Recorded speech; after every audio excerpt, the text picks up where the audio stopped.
Good morning, dear students. I hope you are fine and doing well. So, today we are going to start in the essays and new chapters. But before going to our start, okay, I would like to ask certain questions. Okay, it is very simple and you will have answer also. I hope you will understand that very easily. बहुत पहले के time क्या होता था कि अगर कोई गलती करता है, ठीक है ना, सोसाइटी में, ओके, समाज में, ओके, अगर कोई गलती करता है, कोई क्राइम करता है, तो उसके लिए उसे कहाँ पर लिया जाता था? आपको पता है? कोर्ट, यानी उस टाइम पर कोर्ट नहीं थी, क्या थी? राज दरबार में लिए जाते थे और जो किंग होते थे वही जजमेंट देते थे, ठीक है ना, जो वो डिसाइड करते थे उनको उस डिसीजन को पब्लिकली एक्सेप्टेड माना जाता था। यानी राजा ही, यानी किंग ही सब कुछ थे उस टाइम पर। यानी कोई भी गलती करता है, ठीक है ना, अगर कोई सोसाइटी के अगेंस्ट भी जाता है तो उन्हें पनिशमेंट कौन देता था? राजा, ठीक है ना, किंग, वो लोग डिसाइड करते थे। लेकिन मान लो कि अगर आज की सिस्टम की बात करें हम, ठीक है ना, तो अगर आज कोई गलती करता है जो सोसाइटी के नॉर्म्स को तोड़ता है, जो लॉ है उसे तोड़ता है, तो वह उसे कहाँ पर लिया जाता है? उसे कोर्ट में लिया जाता है, ठीक है। और कोर्ट भी डिवाइडेड है, okay, high court, district court and taluka court. So ये डिवीज़न है, अलग अलग तरीके से उसे डिवाइडेड किया गया है एरिया के वाइज, ओके, उसको कंक्लूड किया है। Now I am going to read, okay, so the title of this lesson is chords and their importance. So जो इम्पोर्टेंस, कॉर्ड्स का इम्पोर्टेंस क्या है, ठीक है ना, और cords actually what is cord, cords की ड्यूटी क्या है, और उसकी वजह से सोसाइटी यानी नेशंस जो हमारी कंट्री है उसको क्या प्रॉफिट होती है, किस तरह से वो हमें हेल्पफुल है, वो सब हम देखेंगे। So I will read, okay, and just you need to listen me very carefully and keep your textbook with you so that you can see the content properly there. So here it is given a story. So we will actually, I hope you will enjoy. It is a story. We will understand that and then we will move ahead. So I am going to read. There was once a king who lived in a grand palace. So एक time था, वहाँ पर एक king था, वो उनका बड़े grand यानी बहुत बड़े पैलेस में रहता था। There was a river at a distance where the village washerman would wash clothes daily. और वहाँ पर उस गांव में एक रिवर थी जहाँ पर जो वॉशरमैन है वो डेली जो क्लोथ्स है वो धोता था। One day the washerman and his wife were washing clothes till late and grey dark while they were returning home. और एक दिन क्या होता है कि जो वॉशरमैन होते हैं उसकी वाइफ और वो दोनों ही बहुत ही लंबे समय तक, यानी नाइट हो गई थी, तब तक वो अपने जो क्लोथ्स है वो धोते थे। एंड सडनली अ बुलेट केम, और जब वो रिटर्न, यानी जब उनके जो काम है वो ख़त्म करके जब रिटर्न होम आ रहे थे, ठीक है ना, घर लौट रहे थे, suddenly a bullet came from the directions of the palace which hit the washerman killing him on the spot. और जो पैलेस की ओर से एक बुलेट आता है और जो वॉशरमैन है उसे हिट कर देता है, ठीक है, और वो उनकी डेथ हो जाती है। ऑन द नेक्स्ट डे, और नेक्स्ट डे क्या होता है?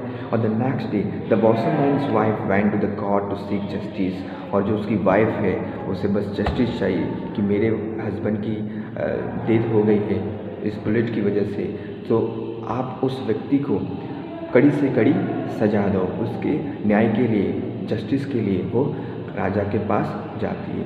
The king listens to her carefully, और किंग जो है वो पूरी बात को अच्छी तरह सुनते हैं। She said the bullet came from the directions of the palace only. और उसने क्या बताया कि जो बुलेट है वो कहाँ से आया था, किस डायरेक्शन से? सो वो पैलेस की ओर से आया था। The king thought over the matter for a while and ask her to come to the next day.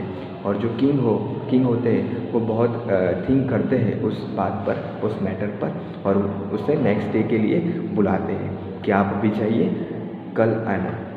When the king investigated the matter, और क्या करता है किंग है उनके आदमी को भेजता है और जो इन्वेस्टिगेशन यानी ये जो मैटर है उसकी सारी इन्फॉर्मेशन निकालते हैं कि कौन किसकी बुलेट थी, किस तरह से कौन लेके जा रहा था, वो सब मैटर की जो बातें हैं वो कलेक्ट करते हैं वो information. He found out that it was the who had fire the shot. और फिर पता चलता है कि वो कौन थी, तो जो क्वीन थी, ओके, उन्होंने ही ऐसा किया था। She was fond of hunting but had no intention of killing the washerman.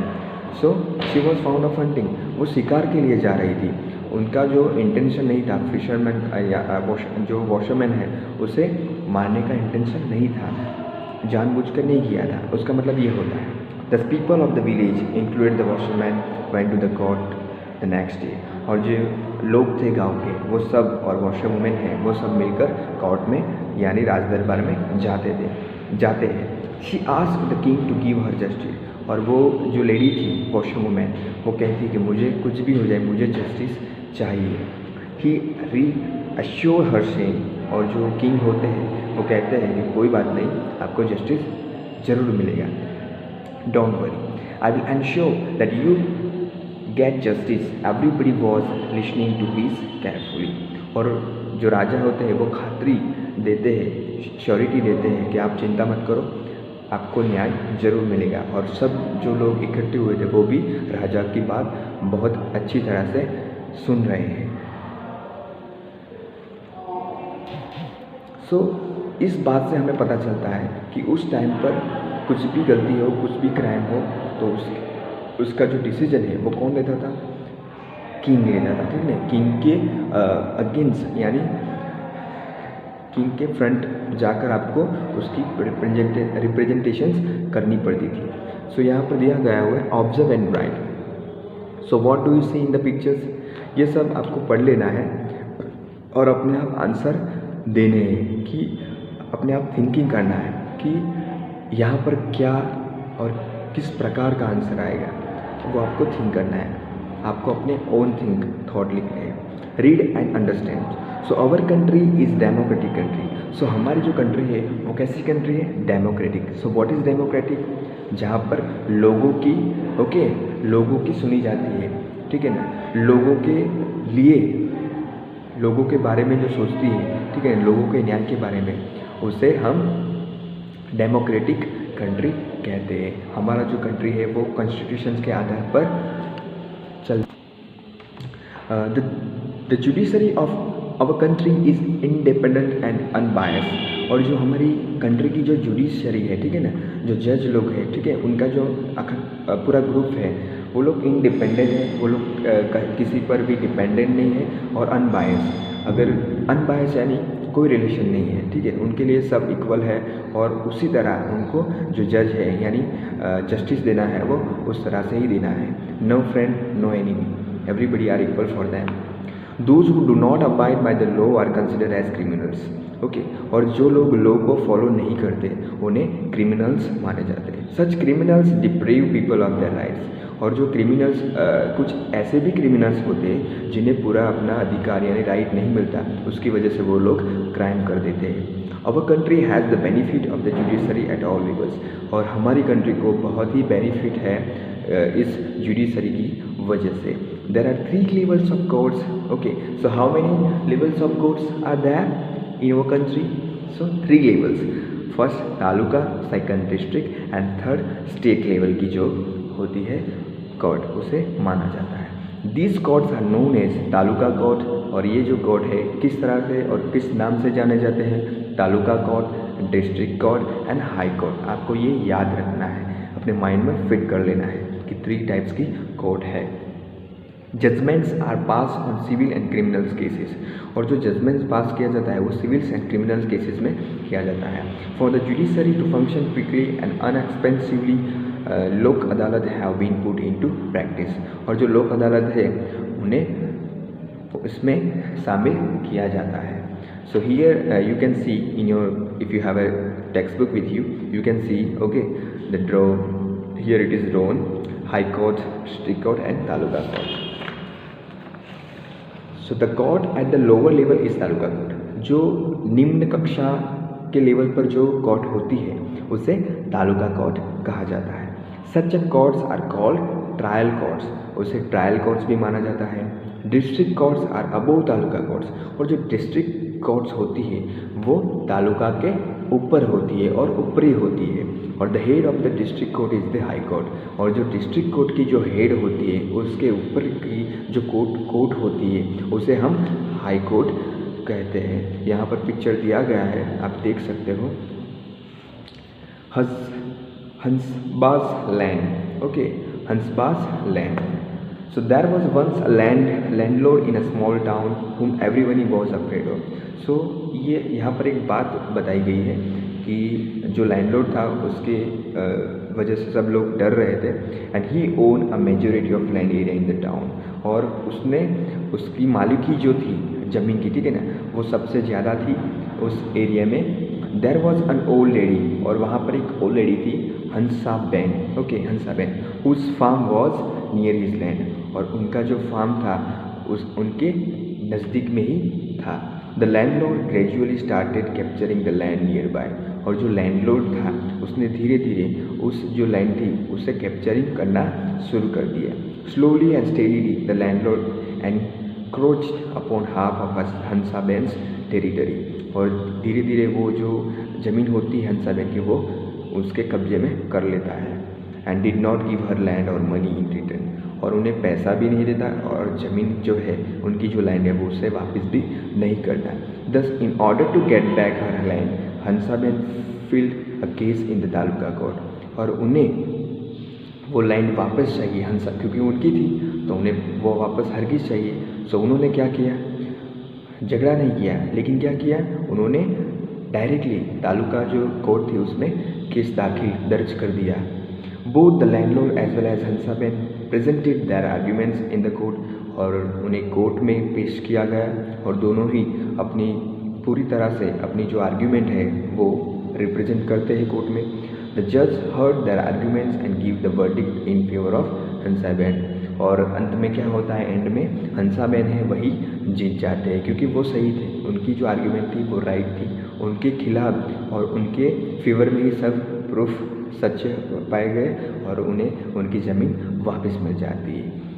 Okay, सो ये तालुका लेवल की हमने बात की, ठीक है ना। अब हम देखते हैं हाई कोर्ट। हाई कोर्ट किस तरीके से रिप्रेजेंट करती है और कहाँ पर उसकी जो ड्यूटी है और किस प्रकार की ड्यूटी होती है वो देखेंगे। The highest court in our country is the supreme court. Okay, हमारी कंट्री में जिसे हाईएस्ट माना जाता है वो कौन सी कोर्ट है, उसे सुप्रीम कोर्ट कहा जाता है। Every state has a high court. Okay, जो जितने भी स्टेट है उस सब स्टेट को हाई कोर्ट होती है। And the high court in our state is in Ahmedabad. और हमारे स्टेट की बात करें यानी गुजरात की बात करें तो उसकी जो हाई कोर्ट है वो कहाँ पर है, अहमदाबाद में है। The jurisdictions of the courts of all states is decided by the high court। और जितने भी जो न्याय की जो बातें हैं वो डिसाइडेड कौन करता है, तो जो हाई कोर्ट के जो जजेस होते हैं वो लोग डिसाइड करते हैं। All the high courts are uniforms and are called court of records. और जो हाई कोर्ट है उनका यूनिफॉर्म होता है, उनके पास सभी रिकॉर्ड्स यानी जो ओल्ड रिकॉर्ड्स होते हैं, जितने भी केसेस होते हैं, जो भी क्रिमिनल्स केसेस होते हैं, ओके, वो सभी रिकॉर्ड उनके पास पाए जाते हैं। देयर आर अदर जजेस टू हेल्प द मेन जज at the court. Anyone has the right to appeal in the high court. और देयर आर अदर जजेस, और वहाँ पर कुछ ऐसे भी जजेस हैं टू हेल्प द मेन जज, जो मेन जज है उन्हें हेल्प करने के लिए। Anyone has the right to appeal in the high court. और आपको अपील करनी पड़ती है हाई कोर्ट पर पब्लिक वेलफेयर के लिए वो भी अपील कर सकते हैं। However, if anyone appeals for the wrong reason and wasted the court's time, she or he could be punished। और मान लो कि अगर किसी ने जो अपील की है वो रॉन्ग इंटेंशन से की है और कम्प्लीटली रॉन्ग है, तो वो कोर्ट उन्हें सज़ा देगी, ठीक है ना, वो सज़ा पाएंगे। So my dear students, we understand through these lessons that how the courts is running and how it actually works for the welfare of the country, our democratic country, and remaining part of these lessons we will see in the next time. Thank you so much. Have a nice day.